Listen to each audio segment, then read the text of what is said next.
যারা দেখা যাচ্ছে সে একটা নর্মাল ডিপার্টমেন্টে পড়ে, খুবই ভালো স্টুডেন্ট, কিন্তু তার মধ্যে ওই ভয়টা কাজ করে যে আচ্ছা ডাকসু হলে কি আমি জিতবো বা আমি কি পার্টিসিপেট করতে পারবো, একটা সংকোচ কাজ করে।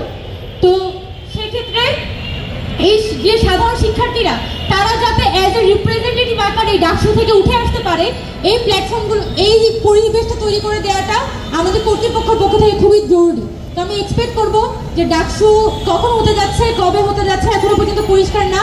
গঠনতন্ত্র সংশোধনের ব্যাপারে তাদের কোনো প্রপার বার্তা নেই, ভোটটা কোথায় হতে যাচ্ছে সেটা নিয়ে প্রপার কোনো বার্তা নেই। খুবই হাওয়ার উপরে তারা একটা ডাকসু নির্বাচন করবে যা বুঝতে পারছি।